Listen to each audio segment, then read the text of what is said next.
huske at trykke Godt. optag på skærmen. Jamen, det har jeg gjort. Så. Den. Godmorgen. Mit navn er Peter, og velkommen til. I dag skal vi snakke om vasochok. Vasochok er et forskningsprojekt, og det handler om, at vi ofte har patienter i FAM, som er lavtrykket og septiske. Og det vi gør ofte er, at vi giver dem mere og mere væske for at stabilisere dem og for at øge blodtrykket. Men det virker ikke, og så siger vi, skal vi ikke give lidt mere væske? Skal vi ikke give lidt humanalbumin? Og det er i sidste ende ikke til patientens gavn, fordi der er en masse litteratur og undersøgelser, der viser faktisk, jo mere væske de der septiske patienter får, mere end det man skal give, jo dårligere deres prognose og jo dårligere deres overlevelse. Så det skal vi ikke. Og der er også nogle guidelines, det hedder Surviving Sepsis Guidelines, og de er verdensdækkende, og der kommer alle eksperter sammen, og de siger også i den nyeste udgave fra 23, at hvis en patient er septisk og lavtrykket, så skal man faktisk starte med vasopressorbehandling, det vil sige noradrenalin, det er hvad præparatet hedder, allerede tidligt, det vil sige så tidligt som muligt efter indkomst, og man skal ikke vente på, at patienten har et CVK eller lignende, det er sådan noget centralvenøs kateter, det skal gives via et PVK tidligt i forløb. Og det er så vigtigt, fordi hvis man kigger her på den der skærm, så er der her en linje, der hedder tidlig vasopressorbehandling, og en, der hedder sen vasopressorbehandling. Og forskellen på de to er start inden for de første 2 timer, eller efter 6 timer efter indkomst. Og her er der, hvor meget væske de får. Der kan man se, hvis man starter senere med vasopressorbehandling, så får de en del mere væske, 3 liter mindst, allerede i den første 8 timer. Og også overlevelsen faktisk. Her er overlevelsen, eller mortaliteten, dødeligheden, 10% dødelighed, 20% der dør, 30% der dør. Og der kan man se, hvis man starter tidligt med vasopressorbehandling, så kommer de måske op til 10-15 dødelighed, det vil sige 5% patienter dør. Omvendt, hvis man starter sent, så dør der en betydende mængde mere, måske 30-35% i deres svære septiske, kritisk syge patientgruppe. Og det er ikke, at de bare dør i FAM allerede, eller lige efter indkomst. Det trækker sig allerede gennem de første 15-20 dage.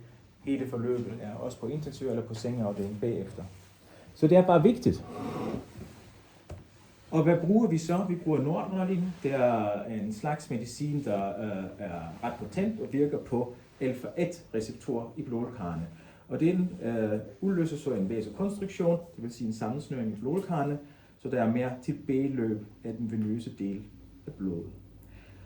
Samtidig er der også en lille aktivitet i beta-1-receptorområdet, men det er ikke så betydende, det vil sige, der er lidt højere puls måske, og lidt højere kontraktilitet. I sidste ende er det primært sammensnøring af blodkarrene. I skal se, hvis det går for stærkt, ikke?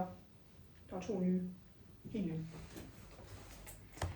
Så det man skal være opmærksom på selvfølgelig med sådan noget medicin, der som udgangspunkt udløser sammensnøring i blodkarrene, er hvad kan den have for bivirkninger, og det er selvfølgelig vævsskader. Det vil sige, hvis den kommer under huden, og man ikke optager det, og det bliver ikke registreret, så kan det være, at de små blodkar under huden bliver konstringeret, og så er der også det, vi kalder vævsnekrose, eller i hvert fald lokal reaktion som bivirkning.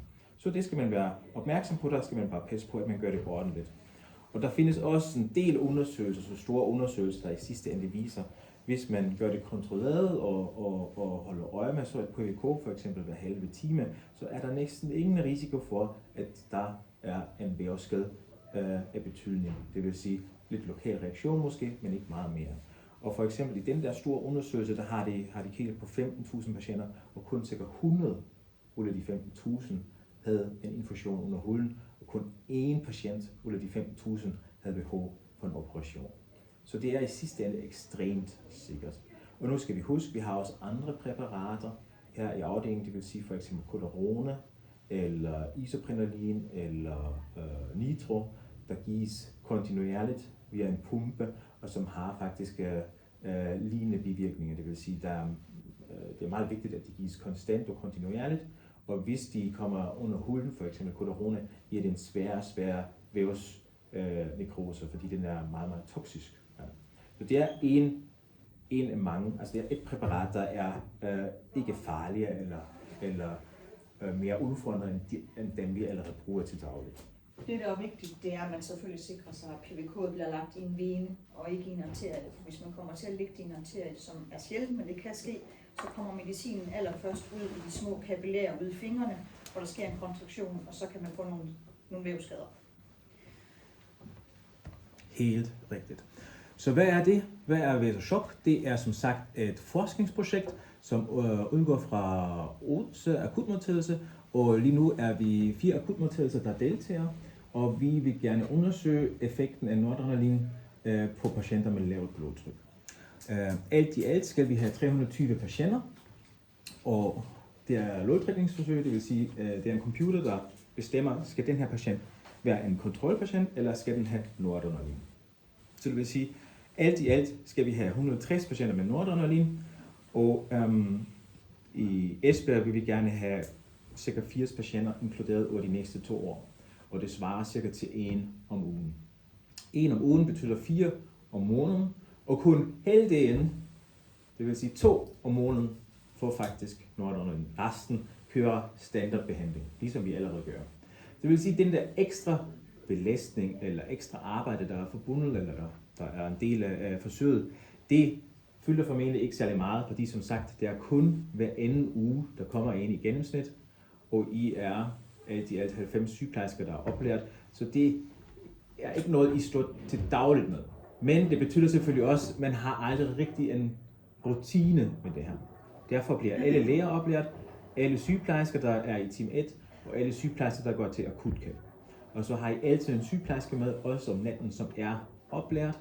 I står ikke alene med det her. Og 2 læger fra akutmedicinsk speciale, som er oplært i det her. Og vi har jo også andre præparater i FAM, som I bruger sjældent. Det er som er i team 5, der har vi også Plex, som vi giver til trombolyserne. Og det er også noget, man meget sjældent. Men vi ved godt, at I får det andre under huden. Og de her patienter er jo nogle patienter, som I forvejen, i hvert fald i starten, står fast inde ved.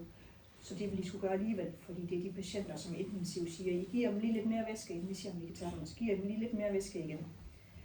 Og vi håber egentlig, at I hurtigere kan frigive dem til at ikke skulle stå over dem med det her, som Peter vil fortælle om. Yes. Det første begreb, vi skal snakke om, er screening. Screening betyder bare, at man holder øje med sine patienter og siger, Uffe, han er 60 år gammel, og han er lavtrykket. Han kunne godt være med i det her projekt. Og så kan man ringe til koordinering eller til en af lægerne og sige, skal vi ikke have Uffe med, for eksempel? Det kan også være koordinering, der siger, i PBJ, ambulanceredderne, de ringer med en patient, der hedder Uffe og er lavtrykket, og han har formentlig en urosepsis. Skal vi ikke allerede gøre ham klar som akutkald, og overveje, skal han være med i det her forsøg? Så det er bare, vær opmærksom på, det kunne være en kandidat. Ja.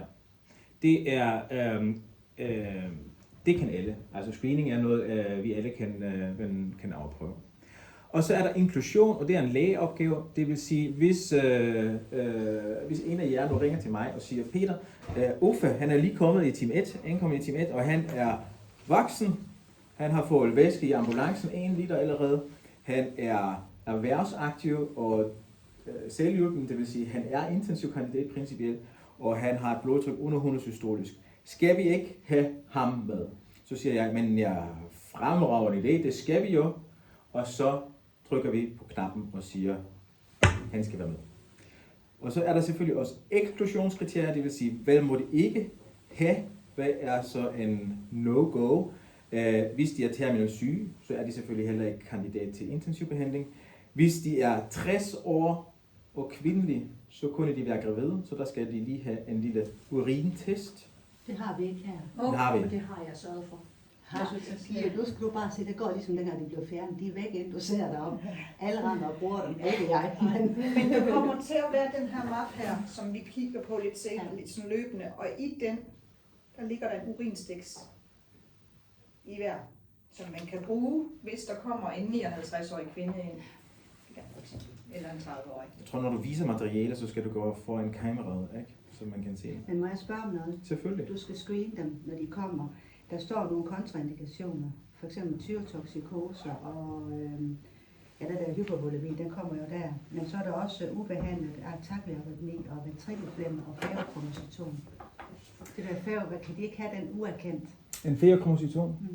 Veochromocytom, det er en, hvad vi kalder en slags neuroendokrin tumor, der sidder og altså producerer noradrenalin eller adrenalin. Og de kommer typisk med ekstremt højt blodtryk. Så det er slet ikke den samme patientgruppe. Men kan de heller ikke blive septiske? Det kan de vel godt. De kan teknisk set blive septiske. Men jeg tror, altså risikoen for, at du fanger sådan en patient, som er som udgangspunkt ekstremt højtrykket med 220-260 blodtryk, og kommer nu ind lavtrykket, så den accepterer vi bare. Det er også bare et spørgsmål, fordi... Selvfølgelig. Det er også rigtig fint. Man kan godt se, at du har haft en time med klokken 7 nu. Nej, altså som udgangspunkt, altså noradrenalin giver vasokonstruktion, og fordi den også vækker lidt på hjertet, så kan den, hvis man giver en bolus eller noget, også give arytmi, teknisk set. Ja. Den primære bivirkning er, at blodtrykket rykker op, hvis du giver en bolus, ja, så den kommer op på 200, og hvis patienten ikke får medicin mere, og er afhængig af medicin, og patienten piller for eksempel PVK ud, så falder blodtrykket til 50 eller noget. Ja. Så det er den primære bivirkning. Men selvfølgelig kommer de ind med VT eller noget andet, så er de jo alligevel ikke kandidat, fordi så har de formentlig ikke septisk chok, men fejler noget andet, og så vil de blive sorteret fra alligevel. Nemlig, og så kan man også kigge på eksklusionskriterierne. Altså hvis de kommer ind, og de har et hjerteproblem primært, det vil sige, at de har en myokardinfarkt eller noget lignende, så er det ikke en tilstand, som vi vil gerne have med. Ja? Så er det en kardiogen chok i sidste ende. Ja. Og det gælder jo også for eksempel patienter med hæmorragisk chok, det vil sige team 2, en der bløder fra en mavesår. Ikke? De skal jo have en gastroskopi og PPI eller lignende. Så de er heller ikke med. Det skal være patienter, der er hypovolem, lavtrykket og formentlig septiske. Så de må ikke være gravide, og de skal have en slags chok, som vi kan behandle med noradrenalin. Men det er jo også det gør jeg jo i samarbejde med lægen, så det er ikke en beslutning, I skal stå alene med. Og så lige for at opsummere, det er team 1, vi kører det i som for nuværende og akut kald. Så der kan ikke ligge en over i team 2, som har ligget der, I har modtaget i, som I ikke flytter. Når vi tager den der.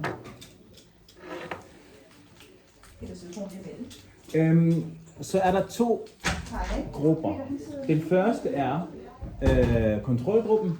Det er, hvor I giver standardbehandling. Det vil sige, patienten Uffe er 60 år gammel og lavtrykket, og nu siger vi, at han har sepsis, og så kører I bare ligesom I plejer. Det kan være væske, det kan være antibiotisk behandling, det kan være alt. Standard efter jeres lystøl og vægskæld. Og så er der interventionsgruppen, og det er også alt, som I plejer, plus patienten får et ekstra PVK og noradrenalin. Så det er det eneste forskel. Enten standardbehandling eller standard plus noradrenalin. Når vi snakker om PVK, det skal være et lyserødt PVK eller større, og den skal ligge i underarm. Det vil sige ikke i albuen, fordi de kan gøre nogle gange nogle albubøjninger, og det er vigtigt, at de får konstant behandling. Det er med det. At de får kontinuerlig behandling. Og den skal ikke ligge i håndryg, fordi det er også vigtigt, så de får ikke sådan en subkutan infektion, som ødelægger senerne. Så underarm, det er det bedste sted. Yes. Nu har vi 2 muligheder. Enten er patient en kontrolpatient, eller er han en noradrenalin-patient. Det er de 2 muligheder. Uanset hvad, i begge grupper tager I den her ud. Den ligger i team 1. Og den skal I lige hente, så snart vi trykker på blodtrækning. Lægen går ind i computeren og siger, at patienten skal have standardbehandling. Så henter I den her, og Mette vil lige forklare, hvad det er. I den her, på den allerførste side, der er en kontaktoplysninger i forhold til, hvad det hedder, projektet. Det allervigtigste, det er Peters telefonnummer, det står på den første side, så hvis man er i tvivl, også som læge, og man står i det, så kan man 24 timer i døgnet ringe til Peter og få hjælp.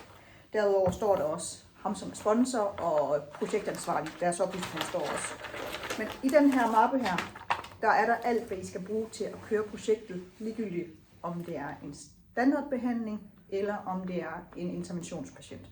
Der ligger alt fra information, deltagerinformation og samtykkeerklæringer, til kørebøger med, hvad gør vi, hvis den løber sub, hvad gør vi, hvis den, hvad gør vi, når vi skal skrue op og ned. Der er et skema svarende til sepsisskema. Sepsisskema skal I nok køre alligevel, fordi det her det følger ikke patienten, det følger studiet. Så den her mappe her tager I med ind på stuen til patienten, og når I er færdige med at køre projektet, så afleverer I den til os. Hvis det er en standard patient, så er der det her skema, hvor I skal udfylde ganske få ting. I skal sætte en label på, så skal I skrive, hvornår I inkluderer, og så skal I, det er faktisk det eneste fra patienten, vi egentlig skal bruge, det er et blodtryk ved inklusion og et blodtryk efter 90 minutter. Så ved en standardbehandlingspatient, der er det eneste, I skal udfylde på den her. Hvis det er en interventionspatient, så er der lidt mere, fordi så skal I også dokumentere noradrenalinen. Noradrenalin kommer til at ligge som en FMK-ordination, ligesom med nitroglycerin efter vægt, så der kan vi ikke se, hvor meget de giver inde i EPJ. Så der skal I skrive, hvor meget de blander det op, og hvad I starter med, det kommer vi tilbage til. Og så hver eneste gang I skruer op og ned for noradrenalin, skal det stå her i. Og som sagt, når I er færdige med patienten, så putter I den her hen i en kasse i team 1, så kommer jeg og henter den, og så dokumenterer jeg det inde i det system, som lægerne også bruger. Hvis du trykker på en knap, Masud, og siger, patienten skal inkluderes, det gør du inde i noget, der hedder RedCap. Der laver jeg den finder lige ud af, om du kan bruge din, du kender det. Ja. Og så, så kommer der en mail til din arbejdsmail, ja. hvor der står alt, hvad du skal bruge. Deltager-ID, og der står, om det er randomiseret til intervention eller standard. Og det kan du copy-paste over i patientens journal. Fint. Derudover så henter I, hvis det er en interventionspatient, så henter I medicinrummet i team 1. Jeg håber også på, at I kan, den ser sådan her ud. Jeg håber også på, at den kan stå nede på akutstue 2. Det er en kasse, hvor der er alt til, at I kan køre projektet. Ikke selvfølgelig store væsker og antibiotika, det er her ikke her i. Men der er alt fra staseslanger til væsker, til plaster, PVK og medicin. Der er blandingsvejledning. Er noradrenalin i kassen? Den kommer til at ligge her i også. Den skal ikke være i køleskabet mere, så den står uden for køleskabet, den her kasse her. Der er blandingsvejledning, og så er der nogle specielle medicinlabels. I kan ikke bruge de standard, vi har stående dernede, fordi det er et projekt, så der skal være et projektprotokolnummer på. Så hvis I tager sådan en kasse her, den her kasse, og I tager mappen, og I tager en dråbetæller, så for vores side af patienten, så skal I bruge mere. Og det er den infusionspunkt, vi har nu. Det er den infusionspunkt, vi har nu. Det, I skal være opmærksom på med infusionspunkten, det er, den kører udenom lægemiddelskataloget. Så I skal bruge milliliter i timen. Der er også en vejledning i, hvordan man gør det, hvis man ikke er vant til det. Jeg har så volumen to be infused. Ja, men det kommer vi tilbage til. Godt. Uffe ankommer i akutstuen, og vi siger, at han skal være med. Vi trykker på knappen. Computeren siger, at det skal være en noradrenalin patient. Og nu henter vi den der kasse, og i kassen finder vi alt, vi skal have, og i mappen er der også en blandingsvejledning, ligesom den her. Og den siger bare, at Uffe, hvis han så for eksempel vejer 80 kilo, fordi han er en meget gennemsnitlig herre, så skal han have 4,5 mg noradrenalin. Det vil sige, hvis man har sådan en standardpose med 100 ml, som også ligger i kassen, så bruger man bare noradrenalin svarende til 4,5 ml. Det vil sige, 4,5 ml kommer ud, og 4,5 ml kommer ind. Det er ligesom gamle dage med nitro. Det er, der skal hele tiden være 100 ml i posen, så det, I skal have puttet ind, skal I lige have trukket ud, før I putter medicin ind. Fordi noradrenalin kommer også i standard ampuller, det vil sige, de er alle til 1 mg per milliliter. Så det er i sidste ende ret nemt at blande. Ja. Og hvis Uffe nu vejer 82, det ved vi typisk ikke, når de kommer ind som akuthjælp, så er det plus minus, han vejer cirka 80 i stedet for 82 eller 82,5. Ja. Så det er ikke så afgørende. Det er mere afgørende, at man følger den der algoritme eller blander efter vægt. Og hvorfor er det så vigtigt? Fordi nu har man blandet efter vægt, og nu skal man lige sætte en label på. Man skal jo være sikker på, at der ikke er en ung læge, der pludselig skruer op for infusionen, fordi ingen har sat en label på. Ja, det er forsøgsmedicin, så derfor er det også vigtigt. Det er patentmedicin, så der skal være en label. Og når man har gjort det, så kan man starte med behandling. Og så sætter man den ind i infuserpumpen, og kan starte via den der lyserøde PVK med 5 ml i time. Er der noget, du vil gerne sige om infusion? Ja, jeg har besluttet, at I skal prime via maskinen, for at man ikke risikerer at ryge noget medicin ud. Og i gamle dage var det i hvert fald, at man lige tog bunden af, og så kørte man den lige hen over skraldespanden for at få fyldt slangen op, ikke? Men men for at vi sikrer os ikke får noget medicin ud, så vi, hvis I skulle glemme at registrere, hvor meget I har skruet op og ned, så er min opgave at trække tilbage og måle, hvor meget medicin er der tilbage, når I er færdige med patienten. Så derfor er det vigtigt, at der ikke mangler noget. Så I prime via maskinen, hvis I ved, hvordan man gør det, så ligger der en udførlig vejledning deri. Den siger det selv. Den siger, at du skal trykke på pil ud, så lige præcis. 22,5 ml, så kører det. Ja, lige præcis. Så der er ikke noget ben i det. Nej, det er det. Interessant. Hvis man har prøvet før. Nej, det står. Ja. Godt. Så nu har vi Uffe i akutstuen. Han skal have noradrenalin. Vi har blandet det efter instruksen. Det vil sige, det er de 4,5 ml blandet i en 100 ml natriumklorid pose. Så den er vægtbaseret nu. Og det er meget, meget simpelt og elegant, fordi nu kan vi bare give noradrenalin som standarddosis med 5 ml i timen. Og det gælder for alle. Uafhængig af køn, vægt, whatever. Alle starter med 5 ml i timen, fordi blandingen er jo vægtbaseret. Og vores mål er jo i sidste ende at stabilisere patientens blodtryk. Det vil sige, de kommer jo i en lavtryk, og vi vil gerne have, at de er stabile med henblik på blodtryk. Så som udgangspunkt definerer man jo til at starte med, hvad er patientens målblodtryk. For eksempel, den skal være over 100, systolisk er ellers over 65 MAP typisk. Ja. Så siger man, okay, nu har vi startet den her infusion med noradrenalin, 5 ml i time, og efter nogle få minutter, 4-5 minutter måske, måler man lige blodtryk igen. Okay, er vi hvor vi skal være? Har patienten nu et stabilt blodtryk, for eksempel over 65 MAP? Og så er der enten svar ja, og det er fantastisk, så kører vi bare videre, så skal vi ikke gøre mere indtil videre, eller nej, fordi Uffe har stadigvæk et lavt blodtryk under 100 eller på 80 systolisk. Så skal vi skrue op, og det gør man fra 5 til for eksempel 7 eller 8. Flowchart. Ja. Man starter med 5 og skruer op 2 eller 3 ml, og så venter man lige 2 minutter, så medicinen har lidt tid til at virke, og så laver man en revurdering. Så det går faktisk ret hurtigt. Det er en meget potent medicin, og virker også hurtigt.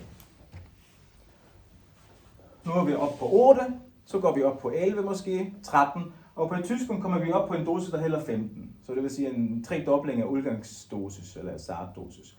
Og her siger vi stop. Det er ikke længere lav dosis. Det kan vi ikke længere forsvare hernede. Patienten er så afhængig af noradrenalin for at holde blodtrykket, han skal op på intensiv. Så det er en måde, hvordan man kan forlade FAM. Det er, fordi man har behov for meget mere noradrenalin. Yes. Ellers kan man sige, okay, patienten på et tidspunkt har en stabil blodtryk. Shock control. Det vil sige, at vi skruer op fra 5 til 8, fra 8 til 11, og med 11 ml i timen fungerer det fremragende.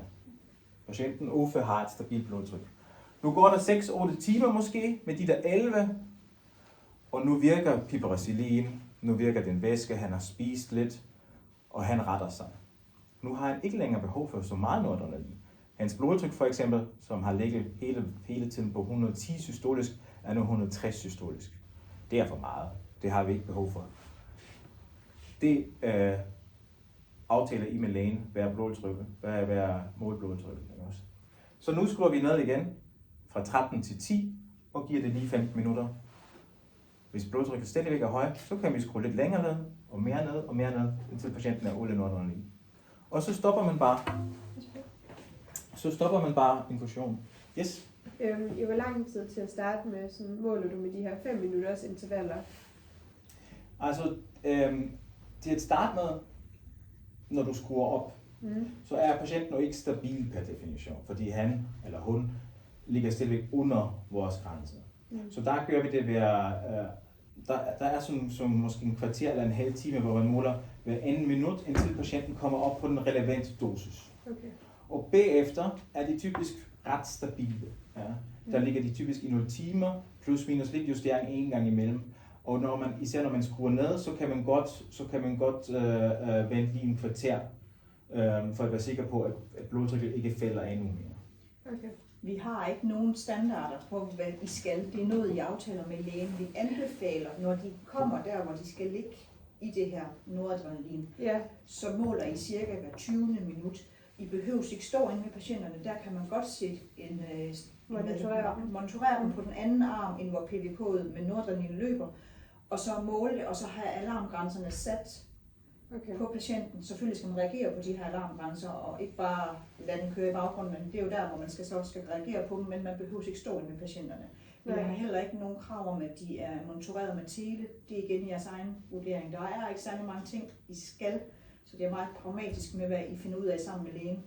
Og vi tror, at I ret hurtigt, inden for den første halve time, vil man finde ud af, at de her patienter simpelthen så ustabile og har større krav end de 15 ml i timen til, at de faktisk er nødt til at gå videre. Okay. Det andet, der er med, altså en ting er, at vi ikke kan stabilisere dem på 15 ml i timen. Så skal de op. Peter har så forklaret, hvordan vi udtrapper dem, hvis det er. Noget andet er, hvis de ligger højt i over 24 timer og har noradrenalin behov. Det gør vi heller ikke. Max behandling med det her projekt hernede til 24 timer noradrenalin. Så har de behov for noradrenalin efter 24 timer, så skal de også op på første sal. Spørgsmål? Jamen, hvad hvis de er over 100 i tryk? Og bare, altså, hvor langt vil du have dem op i blodtryk, for du er tilfreds? Fordi altså man siger over 100, så er det jo ligesom... Det er jo afhængigt af, hvad du aftaler med lægen. Ja. Jeg vil anbefale, at man siger for eksempel enten over 100 systolisk, eller over 65 MAP. Og det er vores mål. Og så kan man også lave en grænse på en øvre grænse og sige, så snart de kommer op over 70 eller 85 MAP for eksempel, ja, så skal man for eksempel skrue ned igen. Ja. Men det definerer man allerede ved inklusion og siger, at vores målblodtryk ligger mellem 100 og 150 systolisk for eksempel. Men det kan jo teoretisk også være en patient, hvor man kan se fra tidligere patienten faktisk er kendt med forholdsvis højt blodtryk, og så kommer ind med en systole over 100 og stadigvæk være chokeret. De må også komme med. Ja. Så skal lægen bare definere, hvad er det så, vores målblodtryk er der. Er det så 130 ved den her patient, så det er det, vi går efter. Ja, det er bare lige for at vide. Ja. Fordi så vi står så lidt, når vi så har forladt akutstuen, så er vi jo selv med patienten. Det er jo også, ja. Vi ringer til selvfølgelig.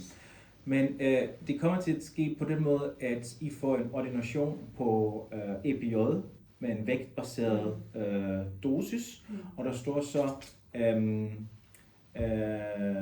det skal blandes på den og den måde, og så står der i journalen, at målblodtryk er for eksempel 100-150 systolisk, og så er det jeres opgave at justere op og ned. Så I behøver ikke at ringe til lægen hver gang I skruer op 2 minutter. I må gerne, hvis I er utrygge, altid kontakte lægerne, og det skal siges til alle akutmedicinerne, der bliver oplært i det her. Og de glæder sig.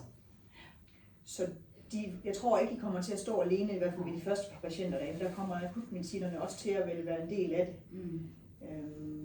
Fordi det er nyt. Okay, nu siger vi, at der er en bivirkning, og den her bivirkning er, at der er gået en infusion subkutan. Ja. Uffe siger, jeg har lidt smerter, jeg har lidt rødme rundt omkring den der PVK. Vi anbefaler jo, at man holder øje med den der PVK hver anden time, lige kigger 2 gange om timen, bare lige kigger for at se, okay, er der nogle forandringer, er der noget, der peger på en subkutan infusion. Men nu er den gået sub, så fint, ja, så stopper vi infusion, ja, frakobler fra slangen og prøver at aspirere, det vil sige trække så meget af den der noradrenalin ud af det der væve, hvis muligt. Det fungerer typisk ikke så godt. Ja. Så trækker man PVK ud og laver en tegning, hvor stor er den område, hvor der er rødme eller lignende. Og så er der en instruks ind i mappen, som siger, hvordan håndterer man det, ja, hvilken slags lokalbehandling, etc. Ja, og så er det sådan, at når det er et lægemiddelsforsøg, så skal alt, hvad der ikke er forventeligt hændelse i det her, skal vurderes som værende en potentielt alvorlig bivirkning. Bagerst i det her skema, jeg vist før, der er der en seddel, hvor man kan skrive dato og tidspunkt, så kan man skrive, hvad der er sket. For eksempel PVK både sub, og så skrive bla bla bla bla bla, og så er det lægen i forsøgets ansvar at vurdere, at det her er noget, der har relation til forsøget, og skal Peter eventuelt kontaktes, så han kan give det videre til sponsoren. Det kan også være, at patienten udvikler VT. Tidspunkt og klokkeslæt ikke, og bla bla. Det er nok mere en... De ligger ikke med tele. hvis du har lyst til at give dem en tele på, så Nu giver du dem spørger en jeg tele bare, på. skal eller skal de ikke? Fordi det er bare snart. Jamen, det skal de ikke. Vi siger ikke, at de skal. Så opdager du heller ikke en ved til Nej, det. Så. personligt vil Nej. jeg nok putte en tele på Ja. dem. Men det er ikke noget, vi siger, I skal. Det er noget, Så I er det også aftaler noget. sammen med lægen. Men jeg tænker, at så nogle dårlige patienter vil jeg altid opmonitorere med en tele. Altså det ligger for eksempel ikke på, hvis det er på en intermediær afsnit eller en intensiv afdeling, ligger de ikke som udgangspunkt med tele nødvendigvis. Ja. Bare som information. Men det er også kun for lige at... Selvfølgelig, ja. Nå, nu siger vi, Uffe han har fået Noradrenalin, nu er den færdig, han er ude af medicin. Jeg må lige spørge noget til det der, hvis det løber subkutan. Ja, Kan man smøre den noget her, du ved for? ja, der er også en instruks, Der er en instruks her i også, hvad man gør. og den der medicin, den har vi også her i huset, så det hele er på skrift, Ja. så man kan altid slå det op. Nu har han fået Noradrenalin i nogle timer. Yes. Ja, bare lige hurtigt. Det er fordi, hvis nu at de så ikke kan tåle det her Noradrenalin, og vi ikke ved det til at starte med, altså det er jo sådan en del af det der inklusion og eksklusionskriterier. Altså Er der sådan allergiagtigt. et antidot på det? Nej, der er ikke noget antidot. Altså principielt, jeg har aldrig set Noradrenalinallergi. Det er mere akademisk, det vil sige, det findes måske hvis du går i litteraturen måske findes det et sted, at de beskriver en, der har reageret på Noradrenalin. Okay. Men det findes mig ikke. Altså, Så det er egentlig mest bare sådan for huden Altså i forhold til vævsskader og det. væveskader det er jo ikke en allergisk reaktion, fordi det er den egentlige virkning med sammensnøring i blodkarrene. Okay. Så det er bare, fordi den går subkutan, at den virker et sted, hvor den ikke skal virke. Men det er ikke en uforventet side effect eller noget. Ja. Så det er ikke en allergisk reaktion, hvor man siger, okay, ligesom du spiser nødder, og pludselig får du hævelse i halsen. Så på den måde, Noradrenalinallergi, den er registreret som eksklusionskriterium, men den eksisterer bare ikke i realiteten. Ja. Yes, så Uffe har fået Noradrenalin i 8 timer eller noget. Han er trappet ud, fordi nu er han stabil, og nu er vi færdige. Så vi har jo noteret hans dosis, det har vi snakket om, ikke også, Mette? I vores Op og fil ned eller og dokument. seponeringstidspunkt og alt det her skriver I igen i den her. Og hvis han bliver seponeret efter 8 timer, den kan holde sig, den her medicinblanding, i 24 timer efter blanding. Jeg vil ikke skynde mig med at smide den ud, fordi hvis han kun har fået Noradrenalin i 8 timer hernede, så kan han teoretisk set, hvis han vælter igen inden for de første 24 timer, må I faktisk starte op igen. Så jeg vil gemme blandingen indtil de 24 timer er gået. Så de bliver aldrig flyttet til en afdeling? Så længe de får Noradrenalin. Jamen, jeg mener, også når vi er færdige med det. over Ja. 15 jo. Når de er færdige, må de gerne flyttes. Ja, Men jeg så siger- de får tilbagefald, så er der Nej, ikke men på en så, afdeling. hvis de er ude på en afdeling, så er det bare ærgerligt. Så er det Hvis de slut. stadigvæk Ja, det er det, ligger jeg spørger om. i, Ja. hvis de stadigvæk ligger i Jeg vil fam. aldrig give det i hvert Nej, fald. men der er nogle gange Ja. der er jo nogle gange, vi ikke kan få patienterne ud, selvom vi må flytte dem. Ja. Ja, det sker jo. Ja, ja, det er kun for at spørge, hvad så? Men hvis det er, I er færdige med Noradrenalin-infusion, der er gået en halv time, Ja. patienten er stabil, ud med patienten, Ja. så må de godt flytte på en afdeling. Ja. Ligger de stadigvæk i fam, fordi I ikke kan komme af med dem, eller der ikke er plads i huset, og de så falder i blodtryk igen inden for de første 24 timer, så må I godt starte det op igen. Ja, ja. Jeg spørger bare, hvis det var, at de så skulle flyttes tilbage igen. Nej, never. bare- Aldrig tilbage i fam. Ud af fam. Okay. Hvad vil du sige? Jamen, ikke noget alligevel. Altså, jeg synes jo, det er et relevant spørgsmål. Ja, Absolut. det er det. Ganske relevant. Så det vil sige, når patienten er færdig, Uffe er færdig, og han har ikke noget tilbagefald, han er bare stabil, som han skal være. Nu kan vi smide medicinen ud i skraldespinden, men hvis I mål alle vores forventninger ikke fik dokumenteret, hvor meget Noradrenalin patienten har fået, så ville det være rart, hvis vi havde den der medicinpose, fordi så kan vi regne ud, okay, der er 50 ml tilbage, det vil sige, at han har fået ca. 50 ml af Noradrenalin. Yes. Patientmappen, den kommer tilbage i team 1. Det er Jeg den kommer hen, til der at lave viser. en kasse derovre, hvor I kan putte den ned i. Og også til restmedicin, hvis nødvendigt. Teoretisk set, ja, men ellers så... Ja, det er det, jeg siger, hvis det er, vi er i tvivl om at få det Ja. stoppet op, vil I jo gerne have det. Ja, Hvor ja, skal ja. vi så i den Jamen, kasse? så vil jeg lige putte den her kasse tilbage, fordi så kan jeg genbruge kassen Ja. til at fylde op. Yes. Ja, som sagt, intensiv, de kommer på intensiv, hvis vi ikke kan stabilisere dem med max dosis, eller hvis efter 24 timer, der er stadigvæk behov for Noradrenalin. Så kommer de på intensiv. Og intensiv er også informeret om forsøget, og vil gerne assistere i en vis omfang. Samtykke, det er en akut forskningsforsøg, det vil sige, at der er ikke behov for samtykke. Det er lægens opgave at indhente samtykke, men hvis Uffe kommer ind som akutkæld, så ved vi godt, at akutkældspatienter, der er i akutstuen, de kan ikke give samtykke. De er ikke i stand, de har ikke den der mentale kapacitet lige nu. Så det vil sige, der kører man bare forsøg, der siger man, vi træffer den beslutning for Uffe. Hvis der kommer pårørende på et tidspunkt efter nogle timer, så kan man indhente samtykke fra dem, ellers vente til Uffe er mere stabil. Men det er lægens opgave. Og får man samtykke fra pårørende, så skal man altid efterfølgende have det for patienten, hvis patienten bliver habil. Men der er 3 forskellige samtykker dernede. I den mappe der er en til pårørende, der er en til pårørende til afdød, for det kan jo også risikeres. Og så er der en til patienten selv.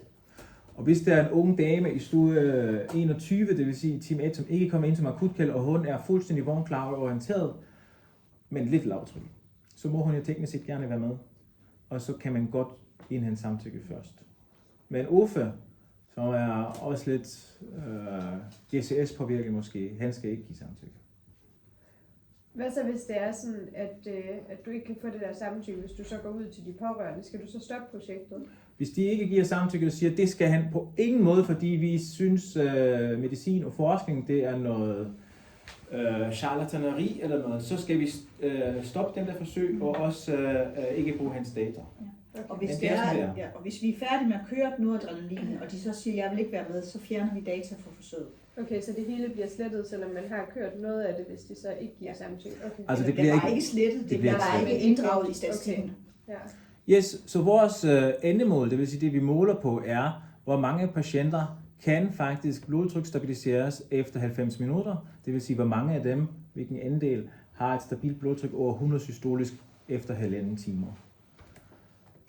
Og der er også nogle andre ting, vi måler, og det er for eksempel, hvor mange overlever de første 30 dage, hvor mange skal på intensiv, eller hvor mange kan faktisk stabiliseres uden behov for intensiv indlæggelse.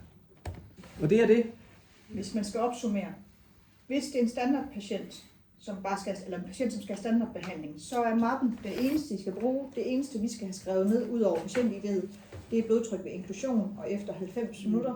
Standardpatienterne må I flytte ud af FAM allerede efter 90 minutter. De skal ikke ligge her i 24 timer. Hvis det er interventionspatienterne, så er det en mappe og kassen og en pumpe, og så må de ligge her i maks 24 timer i noradrenalin. Hvis de skal have behov for mere end 15 ml, så skal de på intensiv. Skal det ikke også noteres i den der mappe, hvis det er, vi skruer op eller ned for noget? Jo, hver eneste gang I skruer, når I starter det, og hver eneste gang I skruer op eller ned i noradrenalin, så dokumenterer I det her med tidspunkt og dosis. Og I må også gerne skrive en masse andre ting derned høj, men det er ikke noget krav, altså blodtryk og sådan noget. Det er bare likeable for mig, fordi så skal jeg ikke kigge til journalen. Behøver vi ikke at skrive det inde i EPJ? Jo, det gør I, fordi den følger ikke patienten, den følger projektet. Så I skal nok køre et sepsis-skema ved siden af. Okay. Det bliver rigtig spændende. Men det bliver meget opråb for dem, der møder ind. Der er